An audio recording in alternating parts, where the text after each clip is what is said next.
teacher.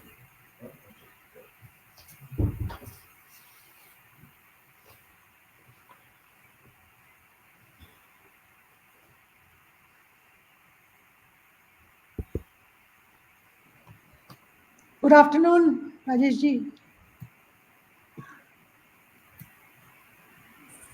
Yeah, good afternoon, ma'am. Good afternoon.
So, Richa, when do we start? We'll have to wait for two speakers who are yet to join.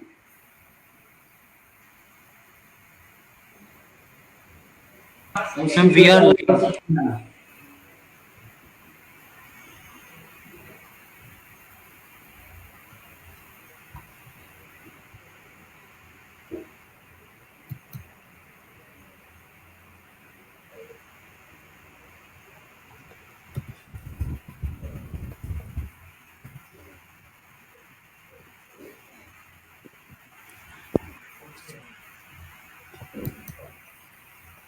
Good afternoon, everyone. I am Pravanjan Mahapatra on behalf of NRMC Center for Land Governance. Welcome you all to the 5th India Land and Development Conference 2021. As you know, ILDC is the biggest annual land conference platform in India and South Asia, established by a collaborative initiative of local and global land institutions. It promotes intersectoral, interdisciplinary, and multi-level conversation and land and development. And this year, in the 5th edition of ILDC, we have witnessed more than 1,000 participants, including 250 speakers from 70 countries, which is really going global. This session, Rebuilding Resilient Livelihood, Indian Grameen Services Experience with Communities Relocated from the Tiger Reserves in India, is organized by IGS, which is a new partner to ILDC this year. So from the organizing committee side, I welcome IGS to be part of this collaborative effort, and we wish they'll continue in this journey of India Land and Development Conference. So today for this session, I would like to welcome Ms. Bharati Joshi, who would be chairing this session today. So, Bharti Joshi has more than 2 decades of experience in the development sector. He is the managing director and the chief executive officer of the Indian Grameen Services, who brings in competencies in the areas of livelihood sector, strategizing, and program development. She has been a development researcher, trainer, implementer, and mentor in diverse livelihood focused initiatives. She was worked with community institutions and grassroots civil society organizations, facilitating their human and institutional capacity enhancement and governance improvement efforts. She has coordinated professional support to small NGOs through young development professionals. She has also conceptualized and rolled out action research initiative in the space of community-based natural resource management, livelihood portfolio diversification of the poor, and migrant support. She has led and developed a team of livelihood professionals, set up and implemented systems to improve the quality of implementation of community-centered programs. and fortified the livelihood sector portfolio of the organization she has worked with.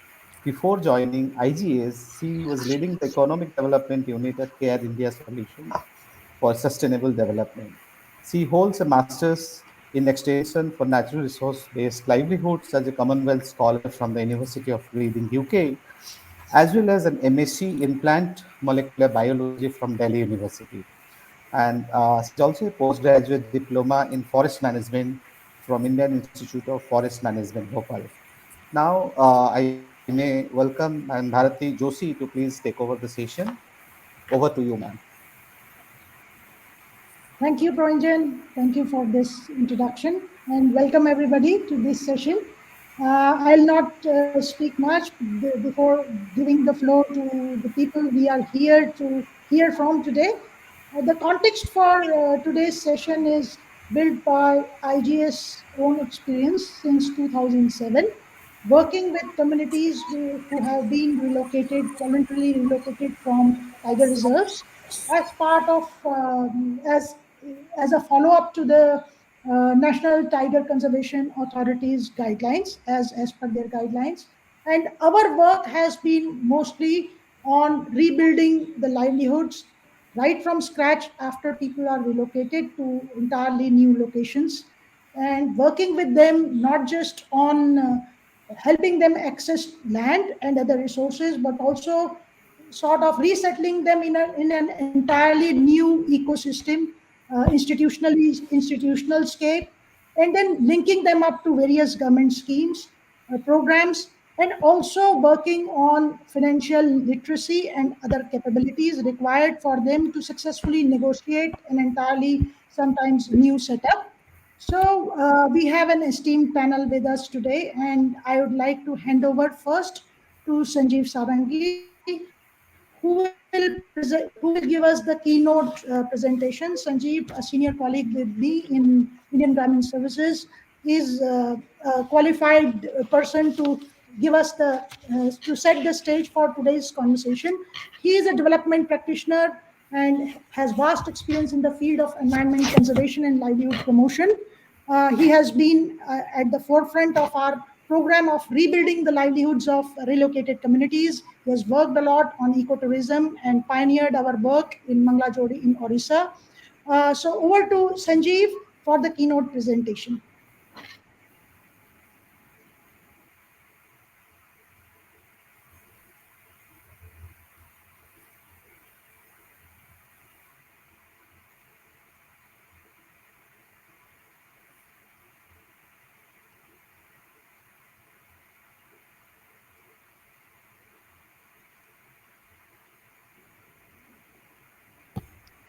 Sanjeev, we cannot hear you.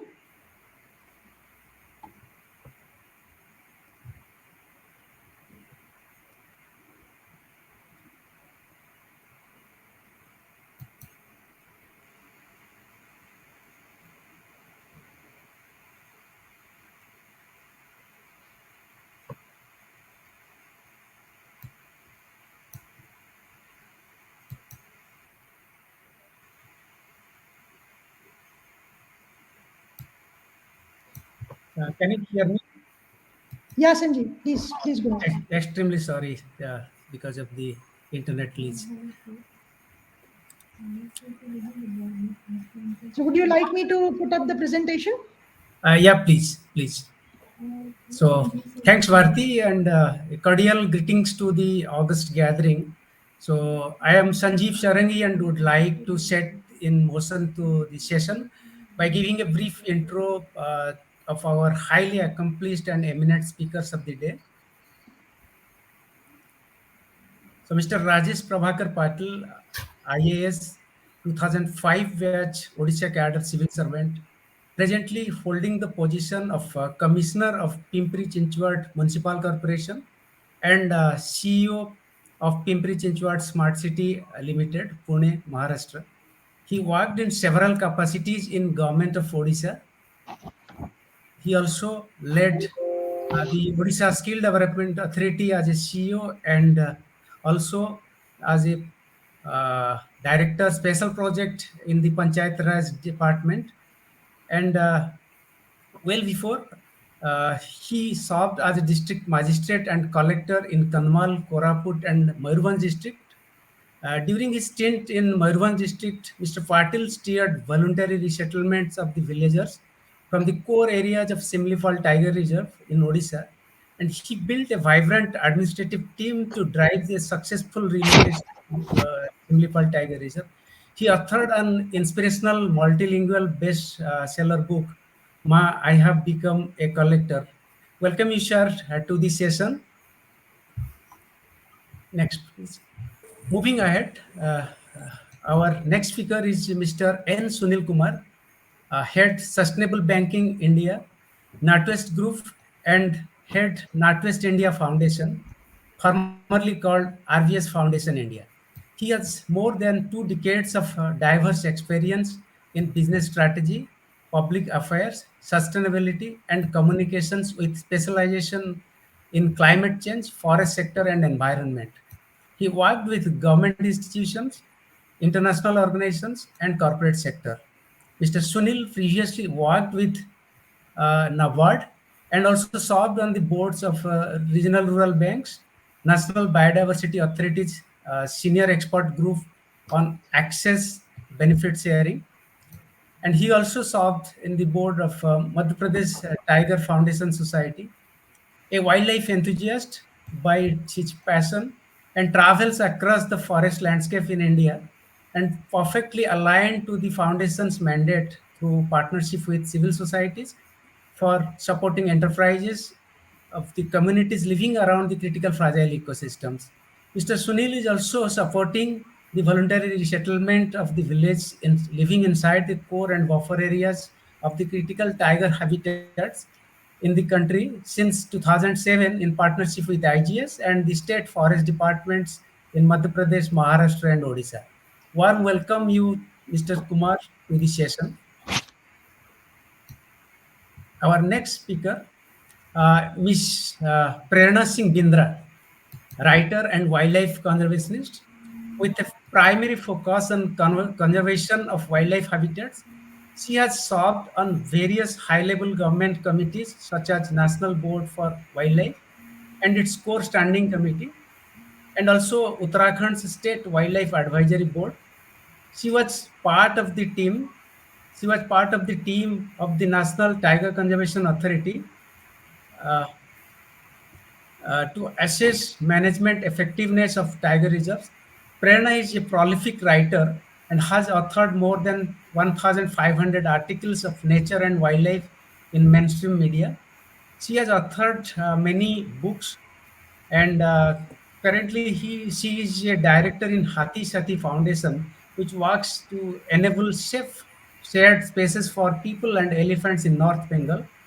Currently, she's pursuing her PhD scholar as a PhD scholar at St. John's College, University of Cambridge. Her doctoral research is around resettlement, which focuses on the people from protected areas. Welcome you, Prerna, to the session. And our last but not least, Mr.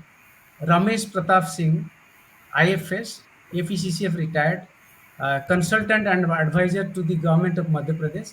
During his 35 years of services, Mr. Singh has undertaken several outstanding innovations and policy measures in the field of wildlife conservation and forest management.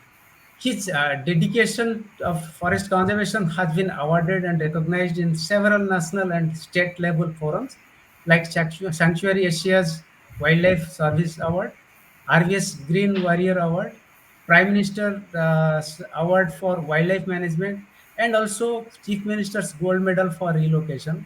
Mr. Singh demonstrated undertaking voluntary relocation in 42 villages from the core area of Satpura Tiger Reserve when he was the field director during 2011 to 15. And later he facilitated relocation of 24 more villages from the Sanjay Tiger Reserve, Nauradehi, and Khyoni Wildlife Sanctuary.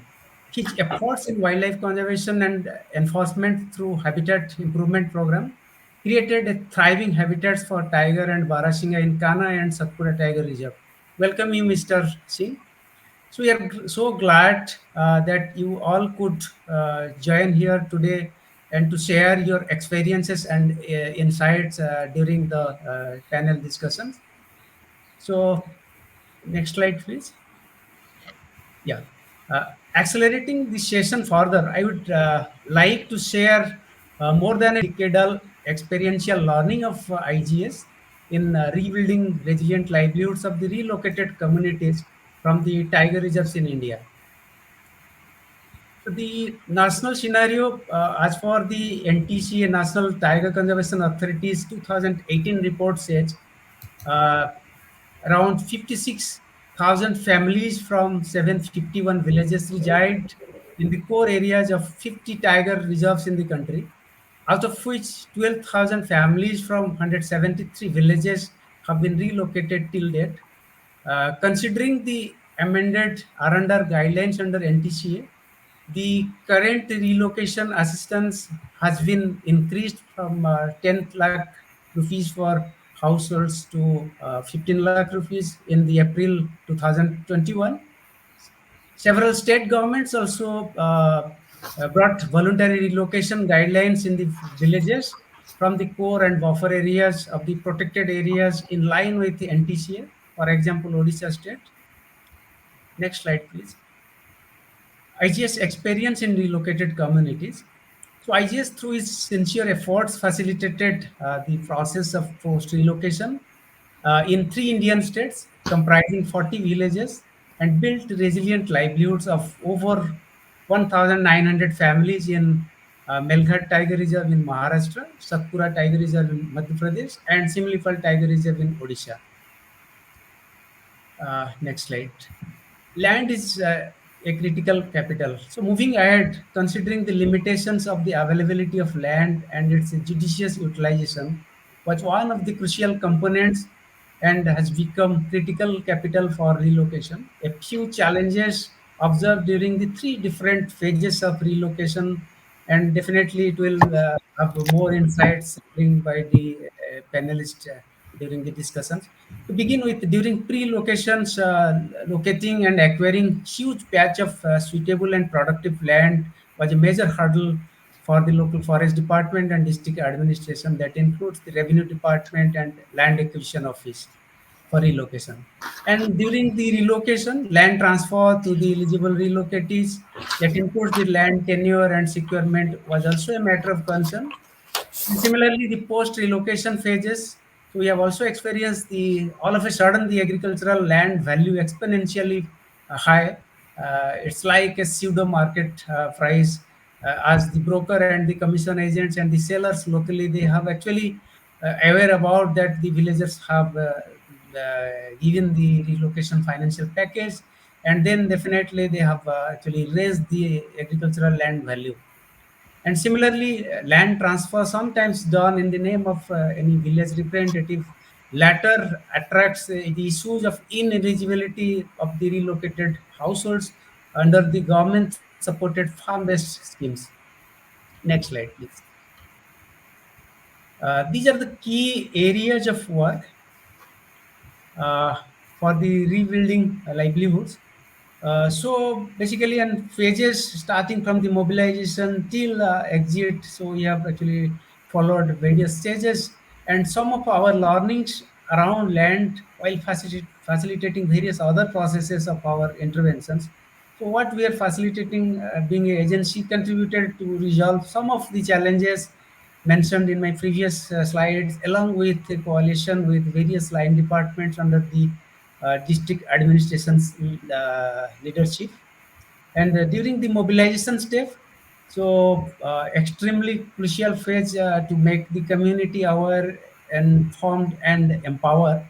So our team deeply connected with the community in building the patient capital for the villagers, and also to mobilize them to delay the decision of purchase land in areas immediately, so that because as we are aware about the land value is increased, and building the local institutions and making informed community institutions and networking with the local stakeholders with regards to the finding local solutions resulted to be effective in addressing those issues.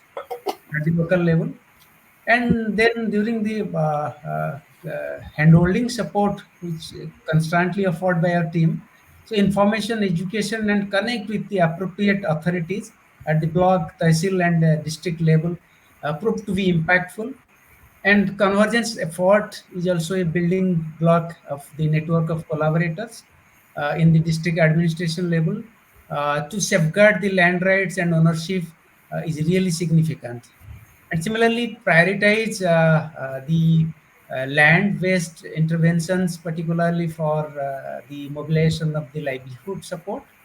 So to take a lease interim phase and then purchase the land after acquainted with the areas, people, and also the external environment. I remember the case of Bari Marandi from the Kavatgai village, relocated from the Simlifal Tiger Reserve to one of the relocated villages in 2014. The new location. She is a Santal community and a traditional farmer before the relocation. And in the new location, once settled, she was trying to purchase the land, but with the able facilitation and also timely support from the sub collector at the subdivision level and the local tahsildar. She took the land initially for as a sharecropper and just grown her food, and later on she purchased her land, and now she is a bona fide landowner. So the facilitation, monitoring, coordination of the villagers along with the systems paved the way of building the social capital and land governance for the homestead, farm as well as the common. So in whole process, lots of resilience has been built among the community, along with the ecosystem partnership and support systems that proved very, very effective. Next slide, please.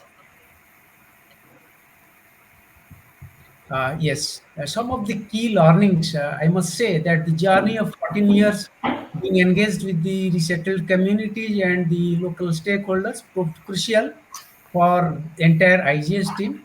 And based on our field experiences, it was also realized that constant and continuous handholding and building the resilience of the community for the coping the psychosocial and cultural transformation, which are essential part of the relocation, and careful support is also required to ensure the communities transforms from a cashless economy to the moneyed economy to the newly relocated villages. So along with the better management practices of the relocation compensation fund and financial literacy, and setting of appropriate community institution and governance to take the development action forward. And the most critical element is the engagement with specialized agency, who is actually experienced in the community development and stakeholder collaboration is very, very crucial. And because who will actually interface among the villagers and the various mainstream players for the sustainability of the effort. And next slide, please. So, though the organization like us and the district administration with all the line departments have effort, putting their efforts very sincerely, but still we also experience there are areas of improvement and a lot of opportunities are there to actually align. So because R&R process is very complex, until that still it is a long way to go.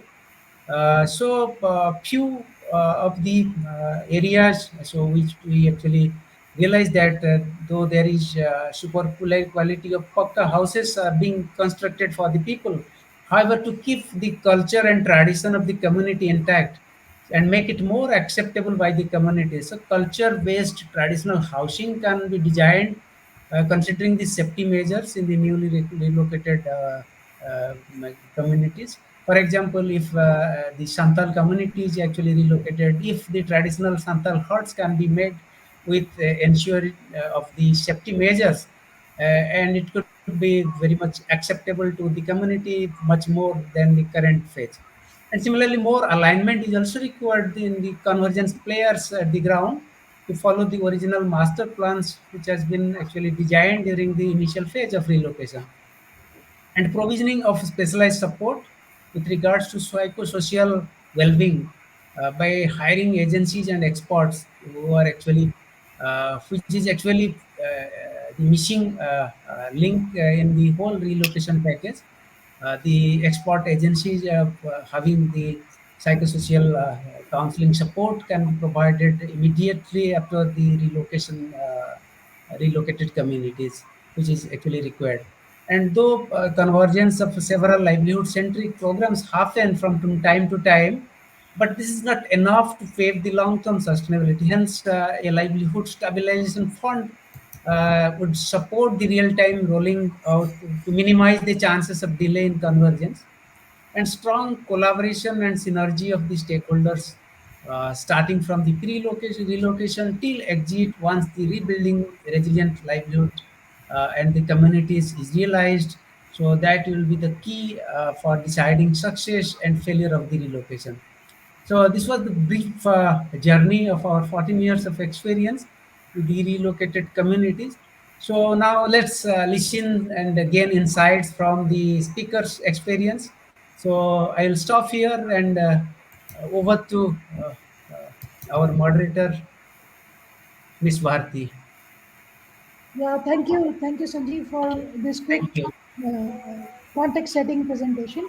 So we have a good galaxy of speakers, and I'd like to request Mr. Patil to start with his insights and experience with respect to the key challenges that that he has found in the relocation and the relocation phases.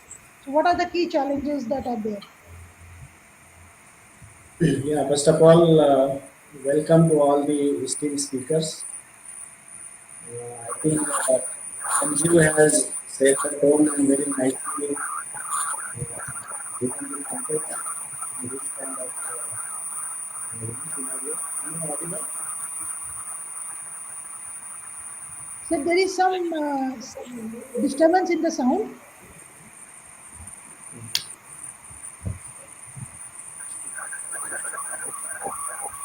Am I audible?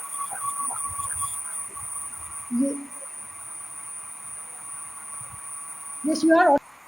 Is it clear or is there any disturbance? Yeah, there is some disturbance. Maybe I'd request others to please mute themselves in case mics are on. Yeah.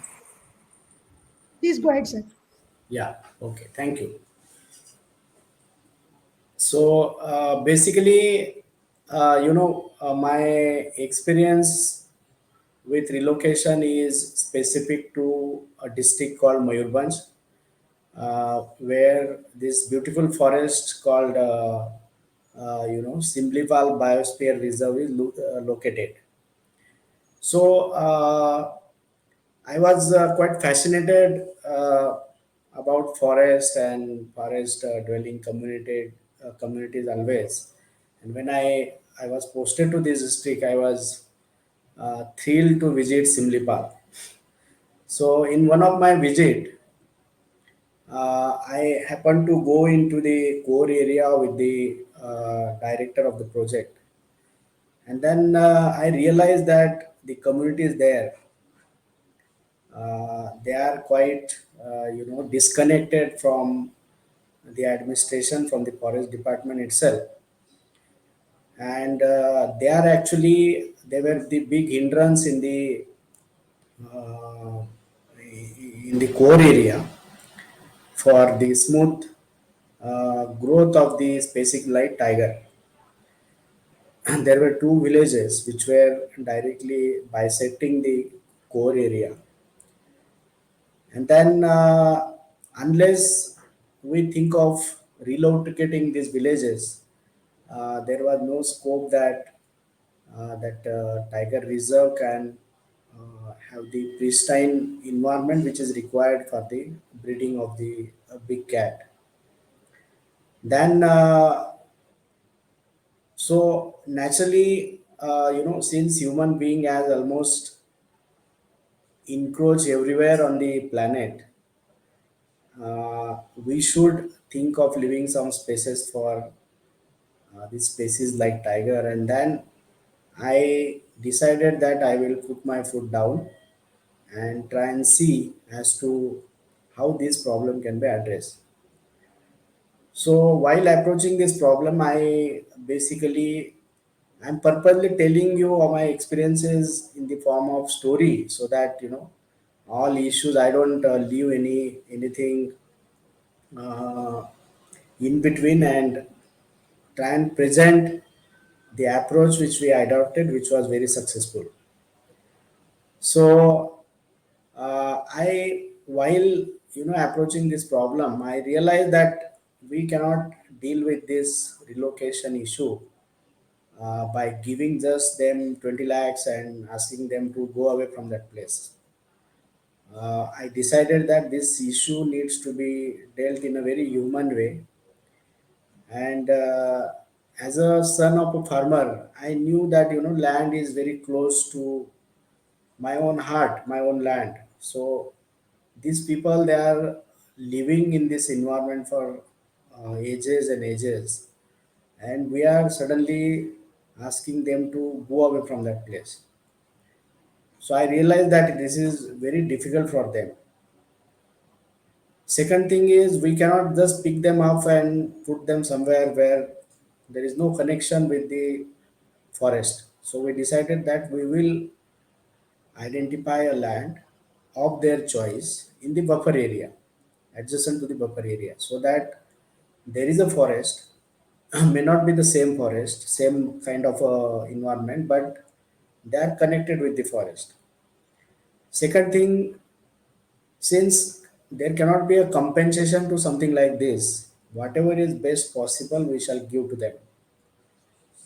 And while giving that to them, we should, provide the handholding support to them, uh, and keep that support for minimum 2 to 3 years, so that in between they overcome that trauma, they rebuild their livelihoods, and then slowly we withdraw from that place.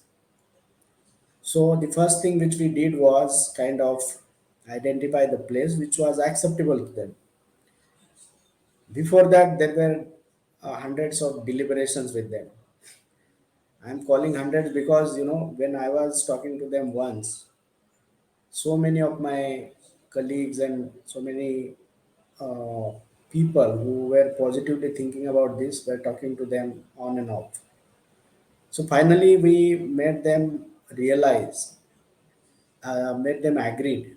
They wanted assurance from me, and as a head of the district, then I brought them to the district headquarters. I offered them cup of tea. I assured them that whatever I am saying, I will deliver that to you. Nothing less, nothing more. It can be more, but not less. Then the faith aspect came into play, and then they said, "Yes, sir, we have faith on you. We will do as you say." Then we kind of relocated them, and then we not only give them 20 lakhs per person, but we give them 10 decimal land per person. So that gave quite a sizable land to them. And then not only land, but we also gave one house to them. Apart from that, we built a colony, a full-fledged colony with proper, drinking water system, then roads, then electricity, then Anganwadi center, then community place, then ground for children to play, and so they should feel very safe, and they should feel that our life has changed. And then we identified someone like Indian Grameen Service to help us to provide them handholding support. And in doing that, the first thing we did was we tried to give them all kind of government facilities which they were entitled of, like old age pension. Then we opened their accounts in all the in the bank, converted all the household into SHG group. Then we identified some patch of lands for them, and we started imparting some skills which were relevant to them in the new environment. Then we work on something like de-addiction. We ensure that each child from their community goes to schools, and not only schools, the best schools. Fortunately, the government schemes which were there at that time help us. Then we gave them job cards. We started MGNREGA works for them, and then whatever new thing was there, we introduced that for them, and this helped them, to get immense confidence. In between, the 20 lakh was in the banks, so no one was touching that. We imposed a kind of moratorium on that for any kind of withdrawal.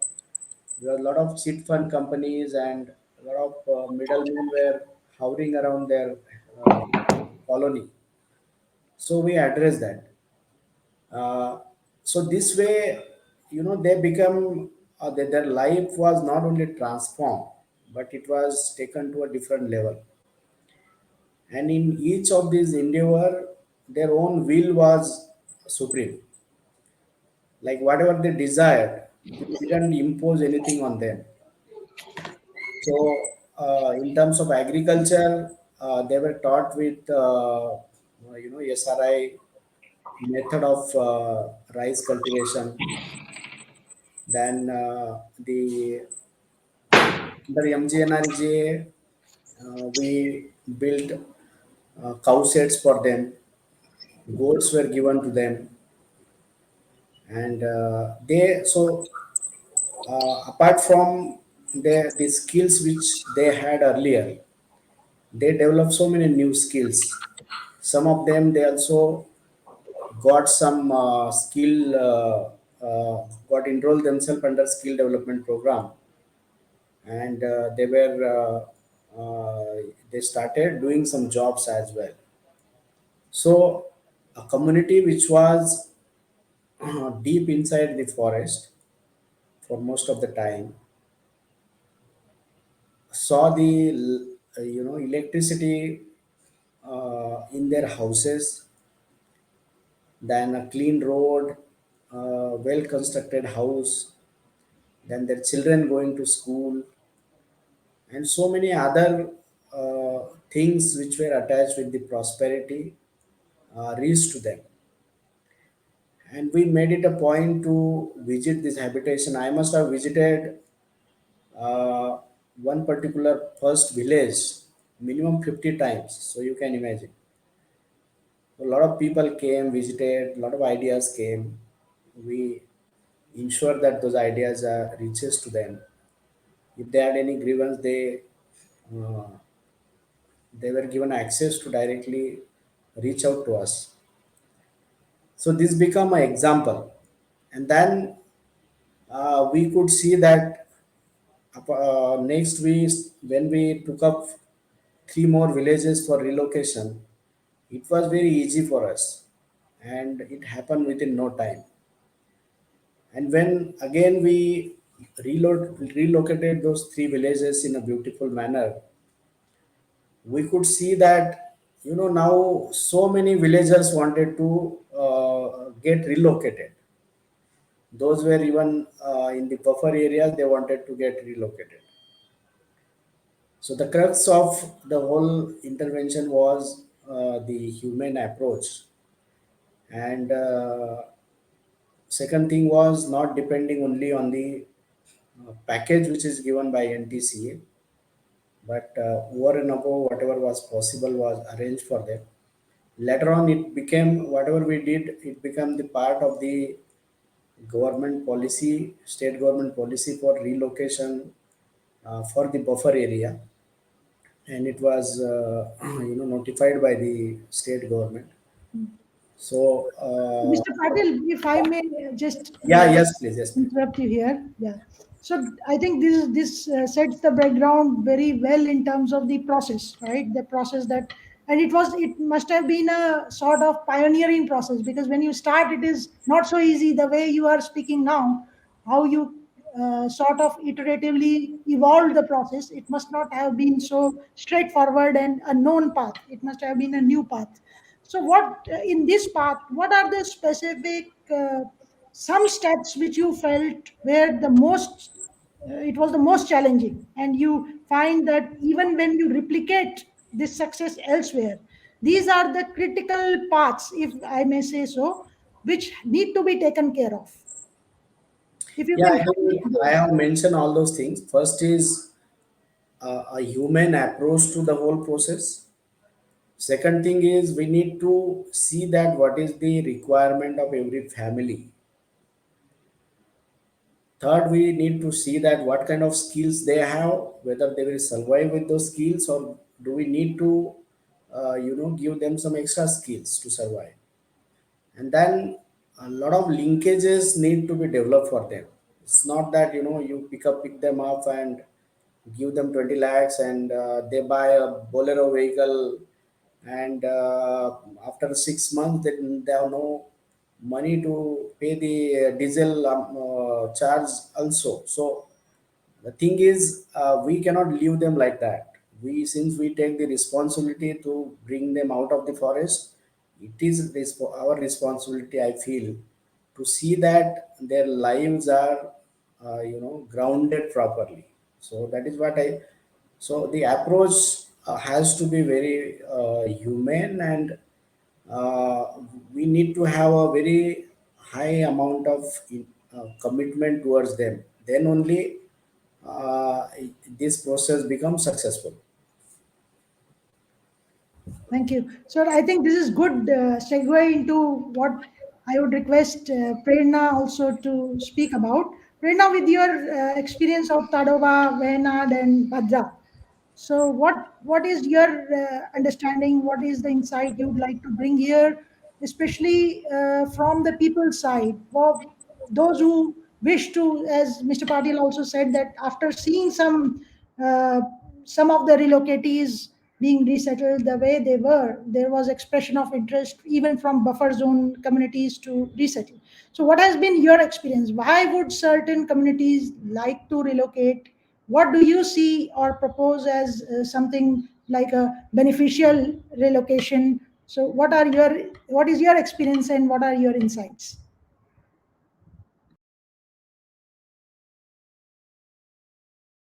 Hi, am I audible? Yes, you are. Please. Yeah, yeah. Thanks so much, everyone, and Bharti ma'am. Thanks so much for the giving the floor to me and this opportunity. And that was those two sessions were very enlightening, and I learned a lot. So I'll try and as you specify, I have been a wildlife conservationist and a writer for nearly 2 decades. I write on wildlife issues, conservation issues, and over the years, I've visited perhaps 10 parks from where relocation has taken place, including in Simlipal and Satpura, where we have expertise from. And I'll try and distill briefly my learnings from these areas, particularly, as you say, Wayanad and Tadoba, where I am currently, and Bhadra as well. Um, so, one of the first things that I think is important is that relocation, to my mind, has proved to be better when it is land based. Now, Sanjeev ji did clarify some challenges that are there regarding land, and I reiterate those. They do exist, but what happens when people opt for option two, or if the option, sorry, for option one, which is the cash option as far as the NTCA package is concerned, or when and land is scarce, especially when you're looking at relocating an entire villages, you rarely get revenue land. If I think Odisha is just one rare example where revenue land has happened. And that, those ecological challenges we might briefly speak about later. But if people are given cash only, as Patil Saab said, there is a tendency, because they haven't seen this kind of money before, and they don't have financial literacy, where is why NGOs and can handhold or give financial literacy. But that security does not happen. So I think land, as far as I've seen, where there is more beneficial and sustained benefit, or sustained um, economic security to the relocated people, is when it is not just land, but also it is fertile land, good land, cultivable land, as is was in the case of Bhadra and also Wayanad to a certain extent.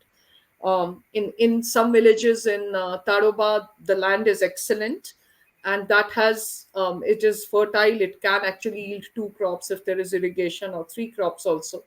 But in villages which didn't get good land, or the land was not prepared, the villages are suffering, which has been seen from all places now. And they're also small, which may seem small to us, but there are issues such as, where is the land? In certain places, the land is away from where the habitation is, 10 kilometers away, 5 kilometers away. That is not very conducive. So it is not just the fact of livelihood, that they have to be there all night, because even if they're outside the reserve, there are still wild boars and other issues of conflict. But also the fact that land is culture. The old people will go and sit there. They're all, at their farms, and suddenly when they're out and there is no land, or it is 10 kilometers away, the farms are 10 kilometers away, they are completely feel uprooted. So I think land is a very critical component. Broadly, of course, the process needs to be transparent and consultative. Now, just one example of consultative. Again, in one village, which was done very early on in Tadoba, the process was consultative, perhaps not as much. So as more villages got relocated, the process became more and more consultative in terms of, I think Sanjeev ji mentioned housing. So the villagers were given the money in installments, so that they don't, so that judicious spend is there, and they built the houses themselves rather than build it for them. So they built it as they wanted it, keeping their culture, their requirements in mind. The land, completely at the first step, it was, where do you want to go? Do you have any land in mind? And or then four land, choices are given to them, and then they decide, this is where we want to go. So at every step, jo their cattle shed, everything, it's given to them, you do it. And one of the things that I hear back is, they the this was not done in consultation with us, so much money has been spent and it is no use to us. So these things, I think, are important. Irrigated land, irrigation is a key thing. Hand holding has been mentioned repeatedly. That's very, very critical, not just 1 year down the line, but 3 years, 4 years, 5 years, because it is a very traumatic process. You need bridging organizations, NGOs. This has been seen in Satpura, where the Grameen Foundation has done this work, or in Simlipal. In Bhadra, it was Girish's organization, Wildcat Sea, which actually did this work, and they did.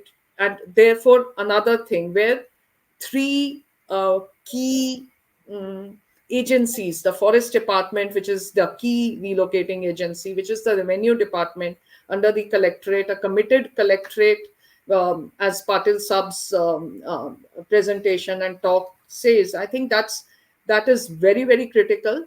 Coordination, leadership, personal investment, commitment, the human touch that he mentions, being there for each and every grievance, because when the people relocate, they go out of the jurisdiction of the Forest Department.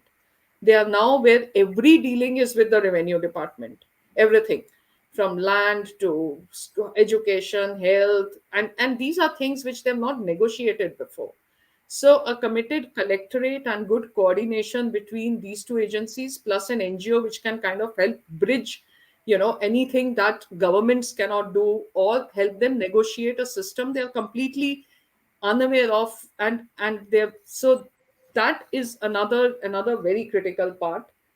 trust in the agencies, the forest department, the revenue department, the collectorate, which again Patil Saab spoke about, and I've seen that playing a critical role in Wayanad, in Bhadra, in Tadoba. That trust that they have, that we will not be cheated, we'll be done well, that these people have our interests at heart, that they'll be there for us when we have grievances.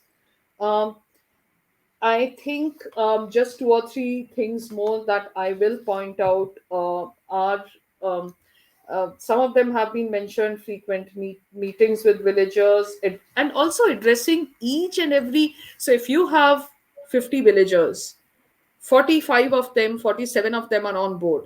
Two of them have some very have some grievance or the other, and I think each of these need to be addressed because of that one villager whom you might ignore.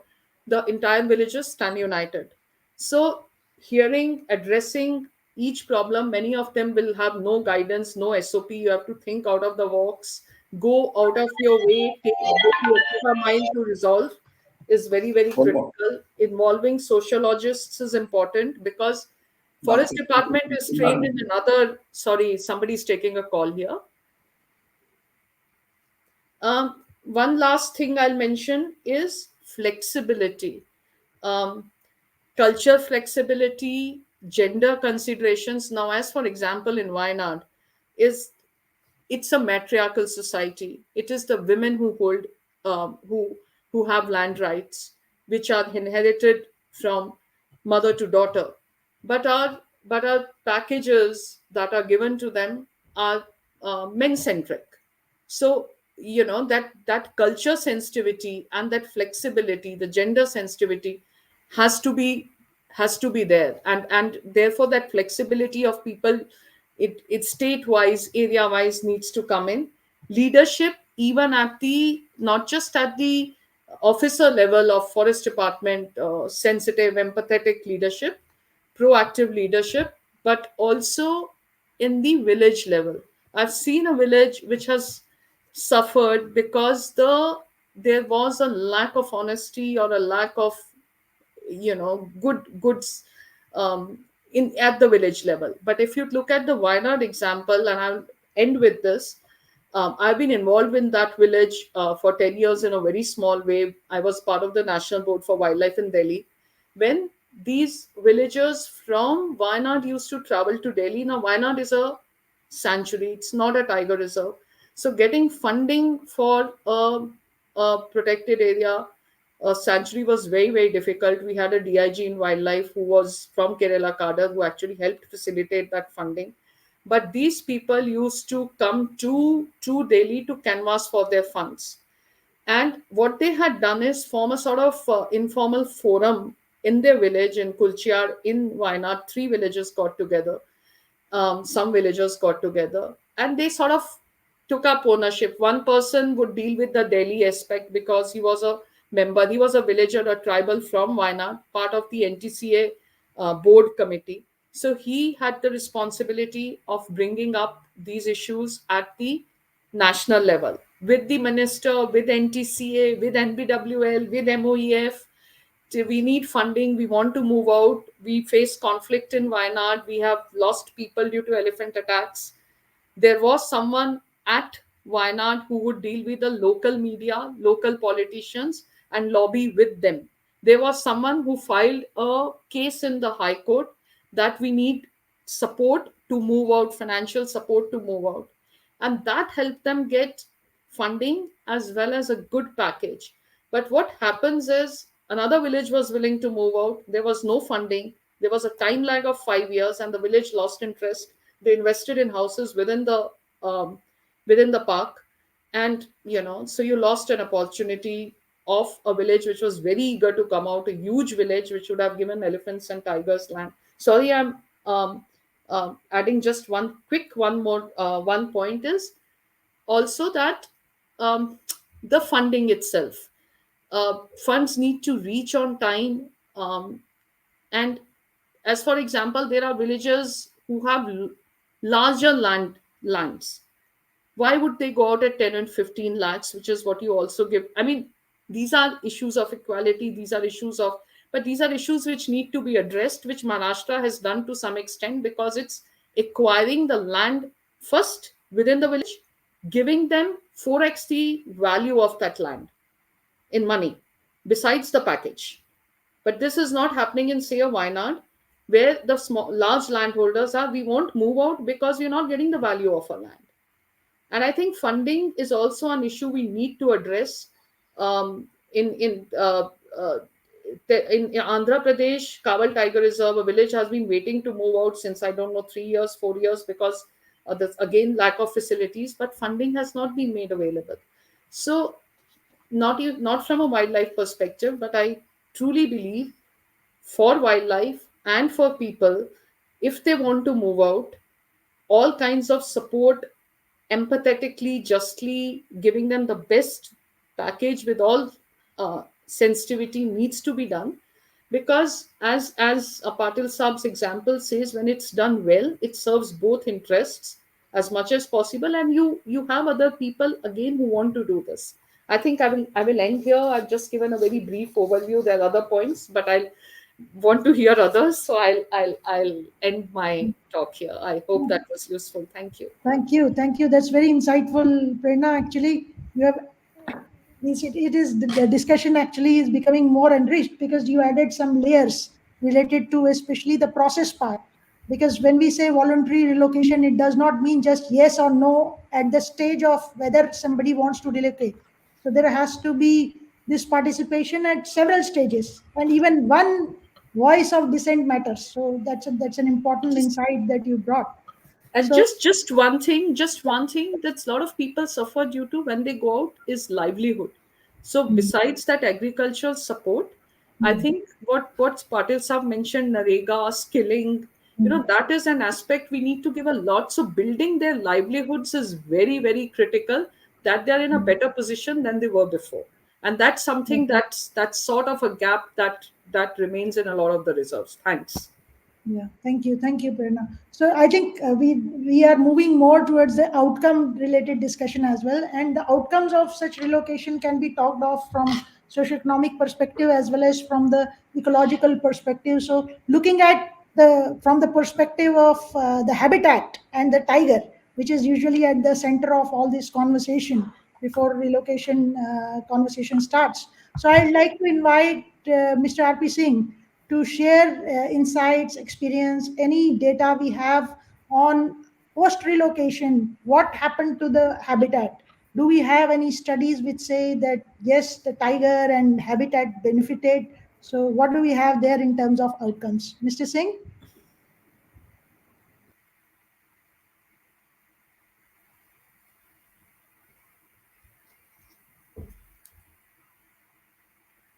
So I think he's logged off. Maybe some connection problem. So while he joins, Sanjeev, would you like to share something more on the socioeconomic side in terms of impact that we have seen in Simlipal, Satpura, our work there, or in Maharashtra?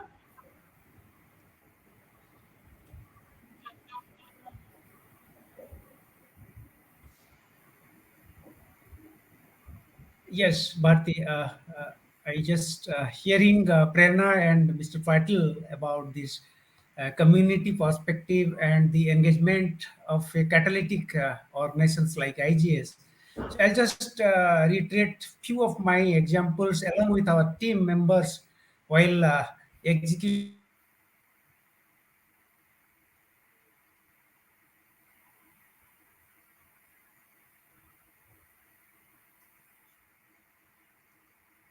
So I'll just put into three different baskets the kind of people's perspective and the changes happened over the year because as Prerna rightly said, because it's not a over the year, over the day long impact can be assured, but it needs a longer duration and very deep connections with the community and the related stakeholders in one platform, which actually have observed and experienced in Simlipal Tiger Reserve. It depends on the leadership who is actually driving the force. For example, Mayurbhanj, while Mr. Patil was the district magistrate and collector, and his passion, as he mentioned, his passion is towards community, towards forest well-being. So that actually helped a lot to building a fantastic team within the district, including the forest department, other line departments like ITDA, agriculture department, and also the civil societies like us.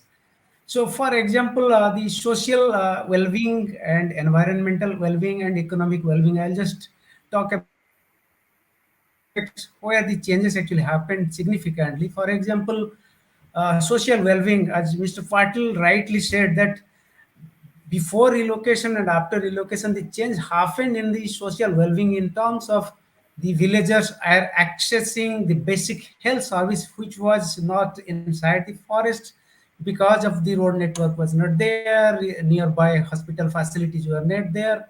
So they have to walk at least 20, 30 kilometers to access to the hospital. So now the people are actually accessing to the basic health facilities, so that people are actually now productive because they are actually depending upon their wages and salary. Without definitely they are not productive workforce. And similarly, their kids actually accessing to the better schooling for the future, even if as Mr. Patil mentioned about the best of the best schools. So I have also seen that the students are actually enrolled into the residential schools. Even if few cases in Madhya Pradesh and Odisha, the students are actually enrolled in the English medium schools. So it actually just divide the transgenerational support system once, because the people are actually mainstreaming the future of the kids is more aspirational. And similarly, now they are accessing to the social security schemes and in the social safety net, which is actually hugely impacting the social well-being of the communities. And in terms of environmental, and Prerna has already mentioned, and Mr. Singh will actually deliberate in his insights in next round. So, but environmental well-being, what I have observed and experienced earlier, the people mentioned, though they are actually exist within the forest, but there was a fear sometimes while collecting the mahua flower in the morning. There was a direct encounter with the sloth bear. Sometimes the crop raid happened by the wild boar and the other herbivores. And as Prerna said, definitely in the outside forest also there is the chances of the crop raiding is also continue, which we know. And but the in terms of the ecological contribution, definitely the critical habitat has been expanded, and also there is a balance between the human well-being with the biodiversity health within the forest.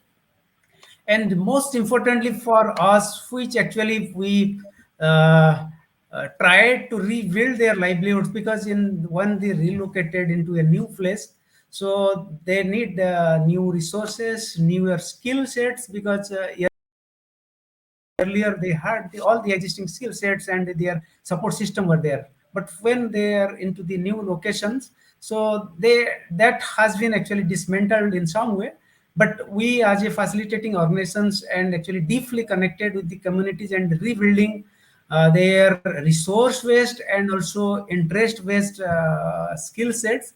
For example, I just recall one of the story from Bahuband, one of the relocated villages in Simlipal, where the community, the youths and the women identified in the village, and two master trainers was provided by the district administration to train the people to acquire the skills of mason.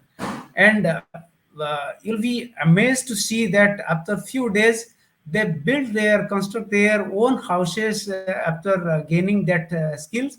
And after construction of their houses, it also minimize the cost of construction, and also as for their wish.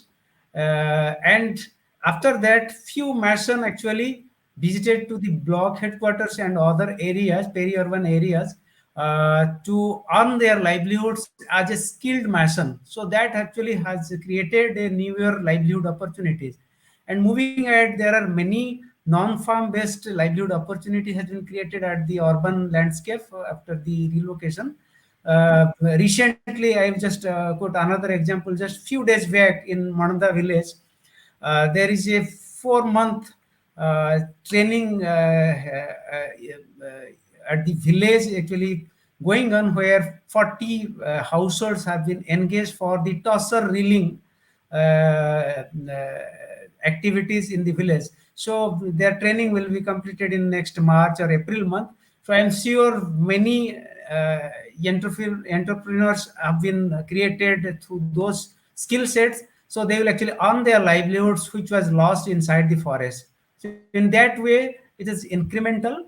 But as Prerna and Mr. Patil said, that it needs empathetic relationship and understanding the psychosocial behavior and support requirement by the team members who are actually facilitating the relocation and to make it happen. So I'll stop here and I'll just handing Yeah, over so to Bharti. Yes. thank you, Sanjeev. Yeah, so basically some concrete changes, and I'll just give the floor to Mr. Singh because I see him here. So, Ramesh ji, when you were away, the question that I posed was from the outcomes perspective and from the communities or the relocatees perspective. We hear a lot about incomes going up or skilling being done or land based capital being developed. What about the habitat building efforts, or what about changes in the habitat of tiger, the tiger populations, or any ecological data that we have that post relocation it moved like this? Do we have any results or any other insights that you'd like to share?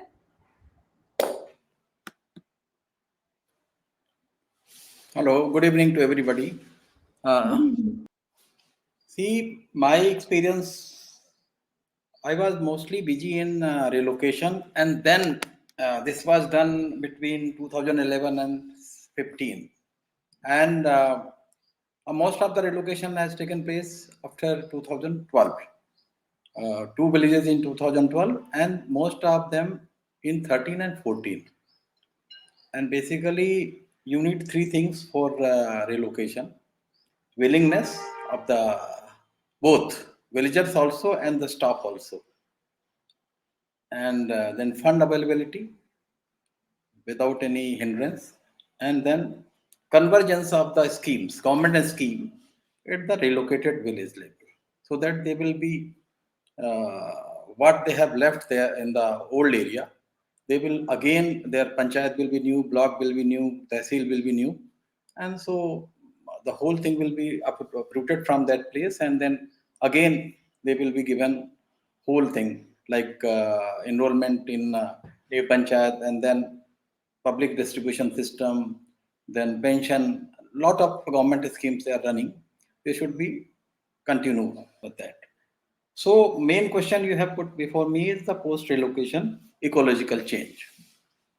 See, I know everybody is knowing about the food chain pyramid. That is not a rocket science. So what tiger needs, the what they are at the same position of the human being and the tiger. They are the apex at the pyramid level. So tiger also needs the same thing: space, then food, water, shelter, everything. So once you create the space, it will be a great opportunity for the tiger. Or tiger is just an indicator. It is just indicating the health of the forest. If the tiger and mother tigress is there with the cubs, it means the whole thing is okay. Food chain is there, herbivorous are there. It means grasslands are there, and many things. But we have to start from the smaller level. Initially, when we were visiting Tiger Reserve, there was no country, you can say jungli murga. We called it, we have grey jungle fowl in the forest. It was not at all visible. Now the population has started growing like anything, and now it is very well established. And of course, the spotted deer, then sambar. Satpura is basically summer area. and because of undulating topography. And we have relocated villages more from the most of them they are in Churna site. That is a flat topography, and flat topography is suitable for the cheetal population also. So what we have recovered from the camera trap and from the tiger census and all, the tiger population has gone up like anything. Now, initially it was very, I was posted there for the first time in Satpura in 2099. 99, I was, that time headquarter was Pachmadi. At that time, it was very, very difficult to see the even pug mark of the tiger. Now, in Satpura area, tiger sighting of the tourist is very common and almost 5 days in a week. So that is the population increase in the tiger. And also with the census. Census, now our population has gone up to 60 plus. And the advantage is we have got a lot of female population. That is another advantage, because we must have a good sex ratio, at least 2 plus tigers with the 1 tiger. Then many species which are never reported in Satpura, they are started reappearing, like Eurasian otter. So this is for the first time Eurasian otter is reported from the Satpura. Earlier it was seen in Corbett tiger region. So it is not discovery, it is basically Eurasian otter was there, but because of human pressure, it was not visible and it was not coming out. So that, so many species are there and they will come out because they have got the space, they have got the habitat. And we engaged one grassland expert, Professor Murkar from Paraswada, and initially he has done work in Melghat. So he is doing a beautiful job, and he has taught our staff how to recognize the palatable and non-palatable, how to retain palatable, how to spread their seed, how to multiply them, and how to remove the weed. So that has also given boost to the herbivora population, because for herbivora you must have a good habitat for the and palatable grassland. That is the most important. Once village is relocated, the weed will come out like anything. So if there is some mechanism to remove weed, so you can improve the habitat and palatable grasslands. Then water is not at all a problem in Satpura. It is, because it is on the lower side, and Pachmadi is southern part. So the most of the stream, they are now perennial. And because there is no human village population, and we have relocated more than 50 villages so far, and even we relocated from the buffer also, because they are willing, and we have got a cabinet approval from the state government. So any village which is opting for relocation in the Gram Sabha, we can relocate them. So that is the basically support from the state government and chief secretary, 3 chief secretary, they visited our tiger reserve and they supported like anything. Once chief secretary is with you, all the machinery, government machinery is with you. So that is the thing. Then regarding another ecology, basically we have introduced swamp deer also from the Kanha to Satpura, and that population is doing very well in Bori area. Bori was relocated in 2007. So that area is, and earlier it was reported during in the Prater book, it was mentioned that swamp deer was surviving here, thriving here. So the introduction of swamp deer from the enclosure to the outside in the free ranging area, that has also shown us very encouraging result. And a lot of new fawns, new babies, new offsprings, they are coming up. So that is also showing that the area is recovering very well. And Satpura has gone from the 0 to number 3 in the country in the ME assessment. That is ME is assessed by the NTCA. That is the Management Effectiveness and Evaluation process. They do it every 4 years. Now Satpura is number 3 after first is Periyar and Kana, second is Pench, and third is Satpura. So that this is the improvement. And me is done by the different officers from the different uh, states, and also having some NGO, WWF, or somebody is there. There is a team, and that team is having a assessment of your habitat, your defense mechanism, your improvement in the total tiger population, and then what you are doing in HR, like for the frontline staff. So everything, every aspect of the management is taken care of in that me process. So that is an improvement. And tiger populations normally it is best judged by the tourist because they are seeing tiger, but the population of this panther and wild boar, this sloth bear, it is not encouraging because in earlier it was better. Now it is not so seen in a good sign because that is a basically ecological change among the species in the forest area. So that we can't help it in a much way. But appearance of this erosion otter, and in some camera trap we have seen the wolf also. Wolf inside the core zone. That is also a great sign. In one photograph, wolf is moving with the wild dog. So that is again how the species are behaving with the change in the landscape, and that is seen in the buffer zone. And that was photograph is photography. The photograph was taken by the naturalist. So that is an independent source was there to capture this. So many things are, all things are in a very favorable way. But relocation process is facing a lot of problem because of two things. Basically, everybody wants relocation, but they need, most of them, they need land to land option because in land process, then land cost of land is increasing day by day, and we have to make a policy so that we have to provide land to everybody who needs land. And we need NGO CSR fund for the financial literacy after relocation, because after relocation it is that is already covered by my earlier speakers, so that is, I'm not covering that aspects, but that is the most important thing.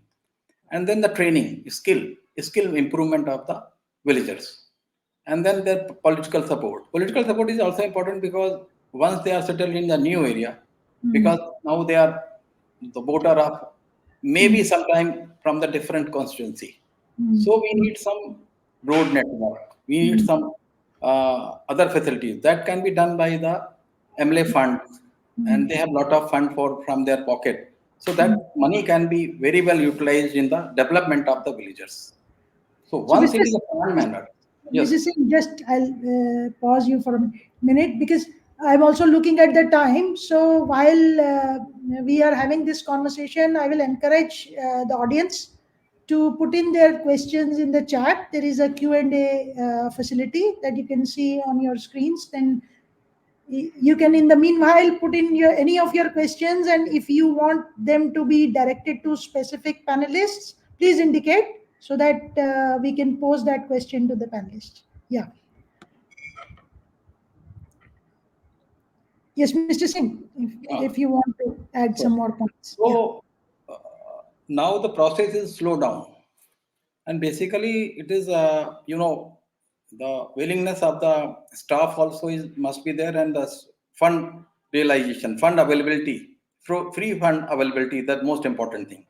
When villagers are ready, the fund must be there, otherwise villagers will maybe diverted for the other things. So that is the time, that is the basically you need many things together. Once everything is in your pocket, you can do it. Otherwise, it's very, very difficult. Relocation is very difficult, but it's a very easy also. Yeah. So I think I have got friends at CSR level also, and they supported me after relocation. We are proudly say that we have very good people to help us in CSR funding, and they are really helping us. And this is basically making relocation. It is a win-win condition. It is not bad. we have relocated more than 5,000 families, relocation unit I'm talking about. And during my tenure, it was 80% by cash and 20% by the land to land. And I was more worried about the cash people, because the how to utilize their fund in a proper manner, how they will get some, land or some tractor, so that every month they can earn something. That is the most important and tricky part. And in this process, CSR fund and the training and the the trained staff of CSR and continuity of CSR and IGS and all NGOs, that helped a lot, because government servant is transferred, but the NGO level is a continued there. So that is also very, very important part. Yeah. So So I that think is, Prerna also wants to make a point, and Prerna, please go ahead. And Yeah, yeah. also, if you can add something on the psychosocial part, because there is a lot of talk now on what about the trauma, because there are certain things for which money cannot compensate, even sometimes land cannot compensate, though we have seen some women leaders of grit coming out and striving, like the Bari Marandi, about whom Sanjeev spoke. So she's the one who fought out, but maybe not everybody is able to fight out like this. So if you can add some points on this also before we go to Q&A. Yeah. Yeah, so quickly, 2 or 3 points.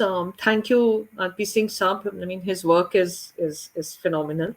Also, as Patil Saab is, and I just wanted to reiterate one point, that top leadership, the chief secretary that R.P. Singh Saab mentioned, because again in Maharashtra we saw that we had a forest secretary, a chief secretary in Pardesi sir, who who personally took so much interest visiting villages 50 times, repeatedly, to address all their issues, so that that support and leadership from emanating from the top, political, bureaucratic, right down to leadership at the district level, forest level, collectorate level, and community level.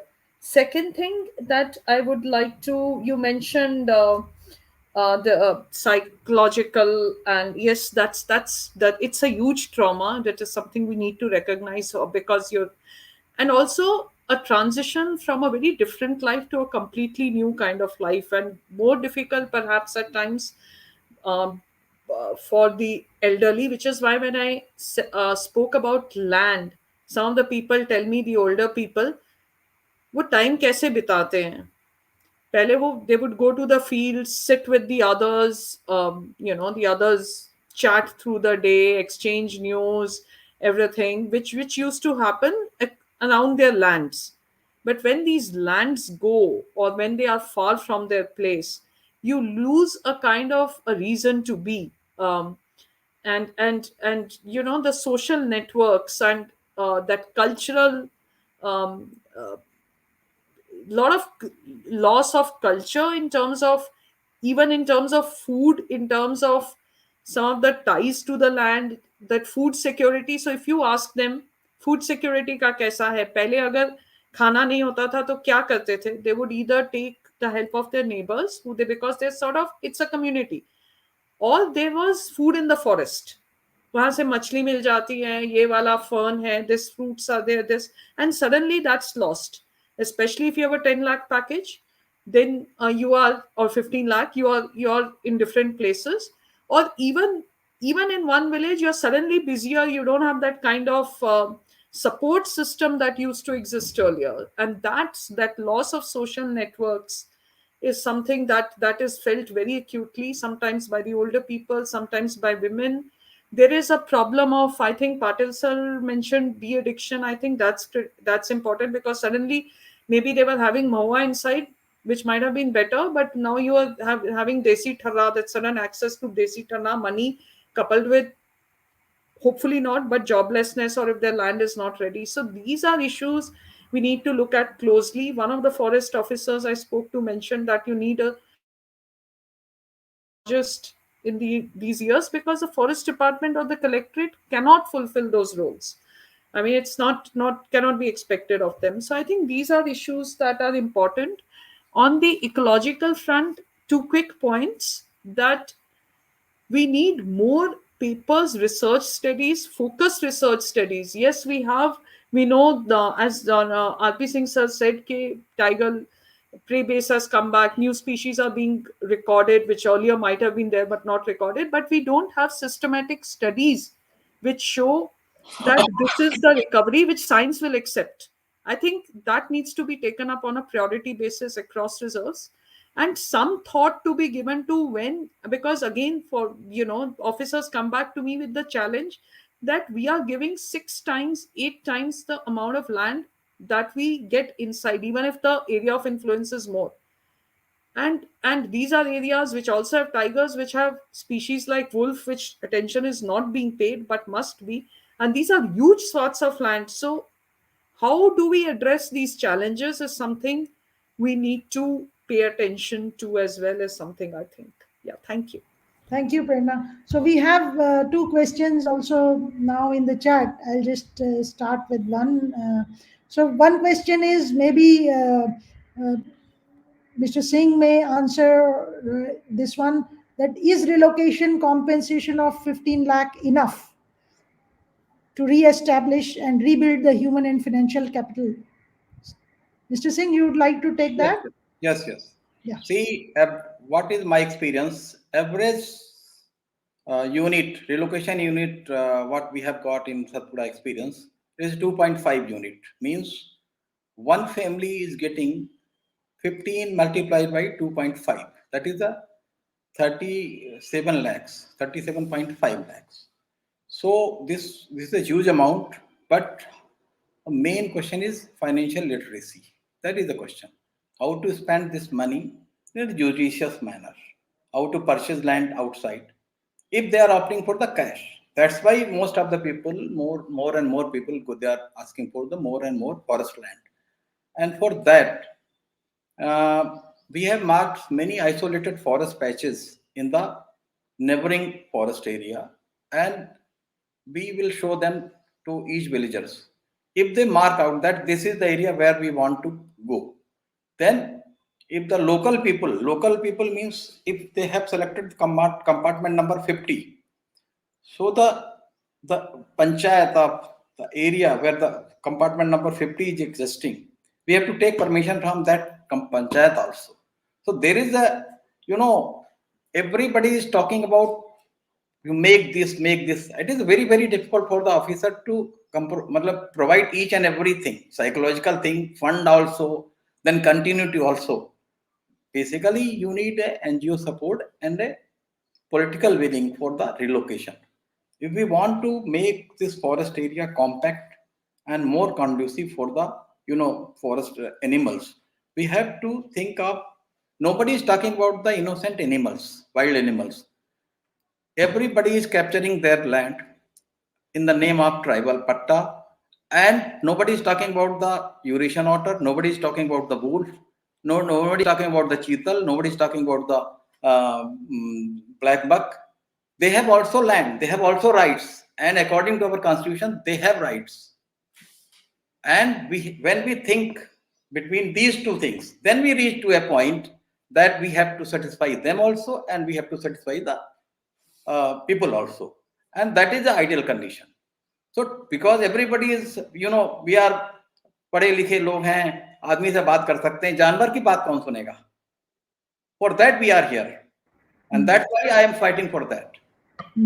Yeah, Mr. Singh. So I think what this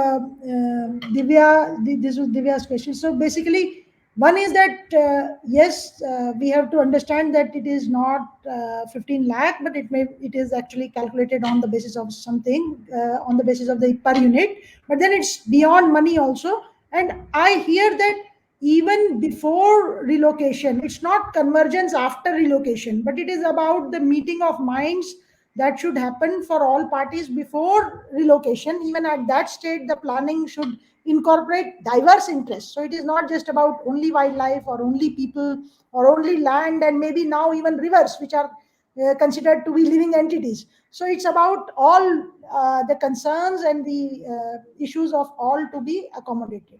So I'd like to move to we are at the end of the session in terms of timing, but I'll take the last question, which is also there about key legal compliances. Again, Mr. Singh, I think because Mr. Patil has also had to drop off because of his official engagement, if you can just give some bullet points on legal compliances that any government person taking care of the relocation or from the people's side, what are the key legal compliances to be taken care of? See, the most important thing is Gram Sabha resolution. Resolution passed in the Gram Sabha by the majority of the people that we are willing to relocate and we need land to land option or cash option. So that is mentioned in that. Only after that, we have to start the whole process. So that is the most important thing. Then suppose they wanted some forest land, so we have to take the certificate from the collector that there is no forest right on that forest land. So once that is obtained, then only we can provide that forest land for that for the relocation. That's why everybody is asking for the cash option, because getting the certificate from the collector and each and every forest area has its rights, and sometime because of the interrelationship between the villagers, they get it from the concerned panchayat also. So that is also there. You have to make everybody active and supportive. Then only you will get it. So fulfilling the all legal requirement is very, very Herculean task. It is not so easy. And giving lecture in this type of seminar is very, very good. But getting the process done is very, very difficult. And then again the forest department at the FCA level, forest conservation, that FCA sanction from the government of India, that is again biggest bottleneck on the earth. If you have selected a land forest compartment, then getting permission from the central government for the getting it done relocation in that forest area, that is again so many people are sitting there in the Delhi and they are not knowing ABCD of the basically what is the relocation, how we have reached to that compartment, and they are talking about the density and everything. It is clearly written that it is voluntary and people must agree. And if they select agriculturable land, that means the soil quality is good. It means there is a good forest also. Once the soil quality is good, it means there is a good forest. So they don't want to sacrifice the good forest, but they want to make forest area honeycombed, villagers suffering inside jungle, but they don't want to give the outside and fringe area forest. So that is the mindset that we need to change, and here we have to fight at that level also, so that the people will be more happy. Thank you, Mr. Singh. So, any point you would like to add, Prerna, before or Sanjeev, before we summarize this session? Prerna, you are on mute. I think, and thank you so much, RP Singh sir. Wildlife is the silent stakeholder, and we must speak up for them. They have rights, and definitely, I think the one other legal requirement is also the forest rights within. So going by compliance as far as the forest rights within the reserve of the people who are to be relocated. So all of that has also to be looked at, though again I would seek clarification from RP Singh on this. So that's another legal requirement. Okay, thank you. Sanjeev, anything from your side before Yeah, summarize? yeah. I have a point here. Relocation, particularly in terms of the cash and other infrastructure support provided in the relocated communities. So most of the time it is transactional, but along with that, transformative change and engagement with the stakeholder is very, very essential part of the successful relocation, and stronger collaboration in terms of the district administration, forest department, and all the line departments, and a catalytic agency who will actually be the connecting link between the community and various departments to smoothen the relocation is very, very essential part. And success element of the relocation.